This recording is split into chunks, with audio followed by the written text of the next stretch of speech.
불교가 말하는 자비. 자비는 가장 강한 힘이다. 안녕하세요. 오늘은 불교에서 말하는 자비의 힘에 대해 이야기해 보려고 합니다. 여러분은 자비라는 단어를 들으면 무엇이 떠오르시나요? 혹시 약하고 온순한 이미지를 떠올리시나요? 많은 사람들이 자비를 부드러움이나 연약함으로 오해합니다. 하지만 부처님은 이렇게 말씀하셨습니다. 자비는 세상에서 가장 강한 힘이다. 불교에서 자비는 두 가지 의미를 담고 있습니다. 자는 즐거움을 주는 것이고 비는 고통을 덜어주는 것입니다. 즉, 자비란 다른 존재에게 행복을 주고 괴로움을 없애주려는 마음입니다. 그런데 왜 자비가 가장 강한 힘일까요? 첫째, 자비는 분노를 녹입니다.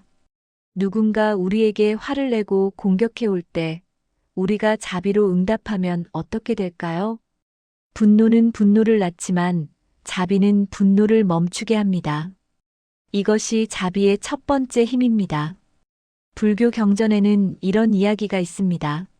어느 마을에 앙굴리말라라는 흉악한 살인자가 있었습니다. 그는 999명을 죽이고 그들의 손가락을 목걸이로 만들어 걸고 다녔습니다. 사람들은 그를 두려워해 아무도 그에게 다가가지 못했습니다. 그런데 부처님은 홀로 그를 찾아가셨습니다. 앙굴리말라는 부처님을 보자 1000번째 희생자로 삼으려 했습니다. 칼을 들고 부처님을 쫓아갔지만 아무리 뛰어도 천천히 걷는 부처님을 따라잡을 수 없었습니다.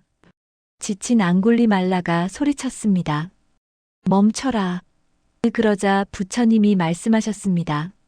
나는 이미 멈췄다. 멈추지 못한 것은 너다. 그 순간 앙굴리말라는 깨달았습니다. 부처님은 살생을 멈췄고 분노를 멈췄고 탐욕을 멈췄습니다. 하지만 자신은 아직도 증오와 폭력을 멈추지 못하고 있었습니다.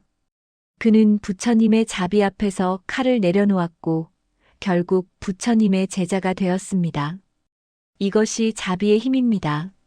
무력으로 제압한 것이 아니라 자비로 변화시킨 것입니다.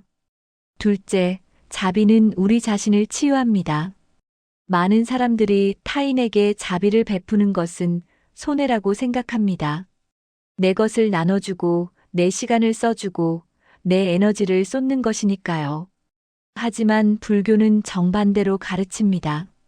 자비를 베푸는 사람이 가장 큰 이익을 얻는다고 합니다. 왜냐하면 자비는 우리 마음속의 독을 정화하기 때문입니다. 우리 마음에는 세 가지 독이 있습니다. 탐욕, 분노, 어리석음. 이 세 가지 독이 우리를 괴롭게 만듭니다. 그런데 자비를 실천하면 이 독이 사라집니다. 자비를 베풀면 탐욕이 줄어듭니다. 나누는 기쁨이 소유하는 기쁨보다 크다는 것을 알게 됩니다. 자비를 베풀면 분노가 사라집니다. 상대방의 고통을 이해하게 되면 화가 나지 않습니다. 자비를 베풀면 어리석음이 없어집니다. 모든 존재가 연결되어 있다는 진리를 깨닫게 됩니다. 셋째, 자비는 세상을 변화시킵니다. 한 사람의 자비로운 행동이 파문을 일으켜 세상을 바꿀 수 있습니다. 티베트의 달라이 라마는 이렇게 말했습니다. 나의 종교는 친절이다. 그는 평생 자비를 실천하며 살아왔고 그의 영향력은 전 세계에 퍼져나갔습니다. 한 사람의 자비가 수백만 명에게 영감을 주었습니다. 우리도 작은 자비를 실천할 수 있습니다. 오늘 만나는 사람에게 미소 짓기, 어려운 이웃에게 도움 주기, 화난 사람에게 인내심 갖기. 이런 작은 자비가 모여 큰 변화를 만듭니다. 그렇다면 어떻게 자비를 실천할 수 있을까요? 불교에서는 자비 명상을 가르칩니다.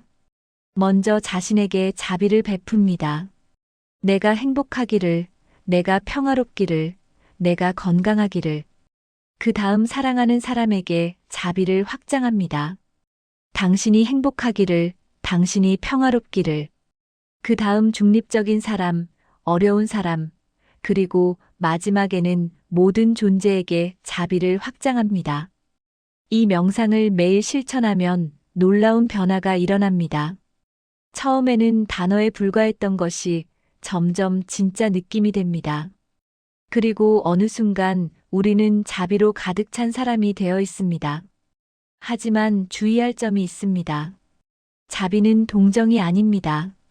동정은 위에서 아래로 내려다보는 것이지만 자비는 평등한 눈높이에서 함께하는 것입니다. 자비는 희생이 아닙니다. 자신을 버리고 타인만을 위하는 것이 자비가 아닙니다. 진정한 자비는 자신도 타인도 모두 소중히 여기는 것입니다. 자비는 약함이 아닙니다. 자비는 가장 강한 용기를 필요로 합니다. 화내기는 쉽지만 용서하기는 어렵습니다. 미워하기는 쉽지만 사랑하기는 어렵습니다. 자비는 가장 용감한 선택입니다. 부처님의 마지막 말씀은 이것이었습니다. 모든 것은 변한다. 게으르지 말고 정진하라. 그리고 부처님이 평생 정진한 것이 바로 자비였습니다. 세상에는 두 종류의 힘이 있습니다. 외부에서 오는 힘과 내부에서 나오는 힘. 외부의 힘은 강제하고 억압하지만 내부의 힘은 변화시키고 치유합니다. 자비는 내부에서 나오는 가장 강한 힘입니다. 오늘 하루 자비를 실천해 보세요. 아침에 일어나면 자비 명상으로 시작하세요. 가족에게 자비로운 말을 건네세요. 낯선 사람에게 자비로운 미소를 지어보세요. 자신에게도 자비를 베푸세요. 완벽하지 않아도 괜찮습니다. 부처님은 이렇게 말씀하셨습니다. 증오는 증오로 멈추지 않는다. 오직 사랑으로만 멈춘다. 이것은 영원한 진리다. 지난 이틀간 우리는 침묵과 경청을 배웠습니다. 오늘 우리는 자비를 배웁니다. 침묵, 경청, 자비. 이 세 가지는 하나로 연결되어 있습니다. 침묵할 때 우리는 내면의 평화를 찾습니다. 경청할 때 우리는 타인을 이해합니다. 자비를 베풀 때 우리는 모든 존재와 하나됨을 경험합니다. 오늘부터 자비의 힘을 경험해 보세요. 세상에서 가장 강한 힘을 당신의 것으로 만드세요. 자비는 세상을 바꾸는 가장 위대한 혁명입니다. 그 혁명은 당신의 마음에서 시작됩니다. 감사합니다.